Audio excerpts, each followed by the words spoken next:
We are back on Morning Line. With me this morning in studio is Metro Vice Mayor Jim Schulman. Okay, a couple of days after just the protests that led to a lot of damage in downtown Nashville. People following us, streaming us live on Facebook. If you want to comment there, I'm looking at a lot of those as we run video. We'll take phone calls. Two quick questions for you right now that you can answer, and then we'll get to some calls and comments. One, does it look like there's a chance that there will be a curfew in place again tonight? I think it started at 10 maybe. This morning when I had to come in very early, I was stopped at a bridge by an officer coming in prior to 6 when this one was lifted. Had to stop, show my ID. He knew who I was with Channel 5, and he let me come in.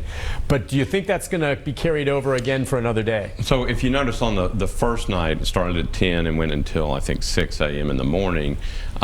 He has the ability, and he has to work in conjunction with the governor of the state of Tennessee. So Bill Lee, very, very helpful in this situation. He can do it for 7 days. Last night it was from 8 p.m. again till 6 a.m. this morning. I think you'll see it, you know, we're just trying to make sure that we keep everybody safe and protected. I think you may see it for a couple more nights. We have a council meeting tomorrow night. Remember, we have a budget that we're looking at. It's a public hearing on the budget at the courthouse. Courthouse is going to be open, I believe it's open probably right now. So we're going back to work. We can have the council meeting tomorrow night. But we're working with the mayor to deal with the curfew because obviously it's a public hearing on the budget. We want people to be able to talk about that. But the mayor will probably make an announcement on the curfew later today if it's to be extended, right? Yeah, so I believe he has the ability again to do it for another couple of days. So every day I think you should pay attention. I think there'll be a statement probably this afternoon, and he will determine based upon best advice he can get, you know, exactly the time and the time frame for the curfew. Okay. Yeah, and as you say, budget hearings, you know, and that's one thing is I was observing what was happening Saturday night. Just what stands out in my mind, among other things, is them rocking those large lamps over there in the plaza until they fell over. And I was just like, how incredibly senseless. It's just, you're going to take down these lamps that gosh knows how much they cost. Our budget, we were in a pickle anyway from the tornadoes and gosh, with everything with COVID. Now just throw this on top of everything else. I mean, the hits just keep coming. Well, Nashville's a strong place. We've been through difficult situations before, but I mean, you're right. I mean, the tornado was difficult enough.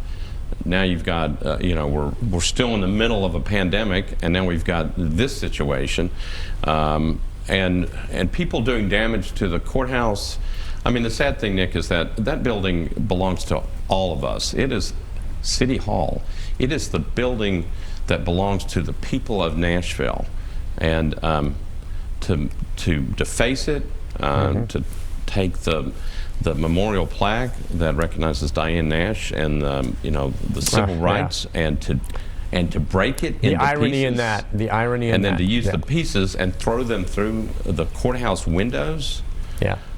It's like none of it makes any sense, and so. Well, again, you know, no one hurt against that backdrop. The damage. I can say this: police may have showed some restraint. I know for a fact there were merchants down there on 2nd Avenue whose establishments were not targeted, who had staff inside armed and ready to go if someone came in, and had one of those looters hit one of these you know, places where they were waiting and someone breaks in, someone would have been shot. And I'm thankful that didn't happen. Right. But that was just fate that they didn't hit one of those, because I know of some merchants who saw this coming and were prepared to defend their business if it came to it, and their lives if they were inside. Well, again, remember, if you're watching the national news, there are serious consequences all over the country. You know, yeah, there was damage done to the courthouse, damage done on Broadway, you know, graffiti downtown. No one seriously hurt. Yep. Yeah. Now this is, by the way, we're also showing you some national footage here as well, and you see the tear gas that was used in a lot of establishments everywhere from Washington D.C. to Louisville to Denver. A lot of things going on, San Diego, Los Angeles. I even have someone here saying right now, a lot of people getting away this time of year, Jim, to vacation in the Gulf, and some of the beaches have opened up, of course, down in Florida. And this person says he's in Panama City and it's starting to get bad down there, so they're leaving to head back to Nashville. With regard, I think he's probably commenting on some of the protests and what's happening. Let's take a few phone calls here, and we'll go to Joy. Joy, good morning. What's your question, Joy, or comment? No, I just wanted to comment on our police officers. Sure. I've been raised in Nashville all my life, and I'm not kidding you. These are the bravest, gentlest men I've ever seen. I was so proud of them. I was watching it Saturday Night Live, and I was just thinking how they were taking all the insults that was thrown at them and how they were refraining themselves. It makes me proud to be a Nashvilleian. It makes me proud of our police officers, and I think they should be commended for the way they acted. Yep. That's my comment today. Thank you, ma'am. I agree. The way they handled themselves, as you said, they stood there and they abided by the law, and they allowed individuals to get in their face and say things. Now, no touching, but I thought they did show certainly restraint, and it was only the chief's order to use the tear gas to clear the plaza in front of the courthouse so that firefighters could get into the building to make sure it didn't burn. Right. There were certain things that were done, obviously, by the police that were using the proper methods and trying to protect the public. But again, listen to what Joyce said. Again, for those of us who were watching on Saturday night, think about the people at the Central Police Precinct, the police that were just lined up. They were just standing there, and people just sitting there looking at them like they're just, these men and women of the police department are, I know that people say, well, there's problems in different places. Every place is going to have different problems, but by far the majority of these people are just good people who are doing a good job of protecting the people of this city and of this county. And again, I go back to my point. It's like, last week we were praising all the first responders, and now for something that happened in another place, we're now yelling at people who are supposed to be trying to protect us. And I don't know, I think, Nick, I talked to some people yesterday, and I think people are just, I think in many ways they're stunned and shocked, and they don't know exactly how to deal with this or what we need to do. But I know people are thinking through this and trying to figure out, where do we go? How do we deal with this? And I mean, our jobs as legislators and elected officials are to make the city better, and I think people are having a tough time right now. Let's take a call from Joe. Joe, good morning. Hi, Joe. What's your question or comment, Joe?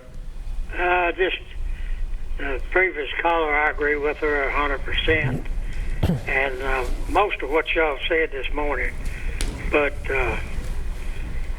we're losing the leadership in this country, starting with the president on down. Anybody that's got any common sense knows that if you're going to give people a permit to protest, that this 99 times out of 100, this is what follows.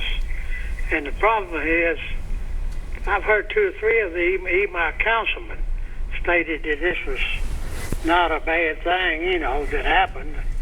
And I can't understand that. But we're in a financial pickle as it is, with this coronavirus and other things that's going on. And all this stuff is happening. I'd like to see a dollar figure on how much this is going to cost the taxpayers of Davidson County for this kind of crap to go on. And these people, evidently, they don't have anything better to do than to come out and burn flags and burn buildings, rob stores. And I guarantee you, if I was a businessman and I was inside, and I'd tell one of them, if you come through that door, you're not going to leave through the door without you going feet first. Yeah, look, I don't know if, I haven't heard some of the comments where people say that this was a good thing. Now, I understand the idea of peaceful protest and the outrage over what happened, to George Floyd. Totally understand, and I have no problems with peaceful protest. But anyone who thinks starting a courthouse on fire or looting a building or a home is an okay thing is flat wrong, and there's no wiggle room on that. That is wrong. And the sad thing about it, and I think everyone says this time and again, when those types of things happen, it takes away the attention. It hurts the cause that individuals have, that we all feel, that we want to see more equity, and when we see law enforcement dealing with these various types of situations like we saw, with George Floyd. Right. And it takes away from that. It does not help in any way. Protest, yes. Peaceful, yes. Doing what we saw in Nashville on Saturday night, just does not help, because you know what we're doing? We're talking about all the damage instead of about how can we try to get things better with law enforcement and how we do things in the field. Yeah, somehow you got to switch the argument back. And so you're right. I mean, so I'm on here today talking about what happened Saturday night. What about, again, and I mean, part of our responsibility as elected officials in Nashville and Davidson County are to listen to the concerns of our residents. Rallies where messages are conveyed, to me, that's okay. I mean, I understand that. And I mean, I heard what Joe said. I mean, sometimes they end up, you know, in this type of violence on Saturday. But there was no intent, based upon what I understood, the purpose of the rally was on Saturday afternoon to do anything bad except to bring people together to convey a message, which we are supposed to be listening to. That's what we do. But Nick, I mean, you're right. What happened, and again, nobody can. It'd be interesting to find out if the people who did the damage on Saturday night even attended the rally. You know, what were they doing, and why did they think it was appropriate to go around and just start, you know, throwing, you know, rocks and memorial plaques through windows? I don't know. We'll find out. But the message got messed up. The message about doing it peacefully and working to change to make the country better. So we don't have situations that happen in Minneapolis. Exactly. And we want to see it to move forward and come out of this better.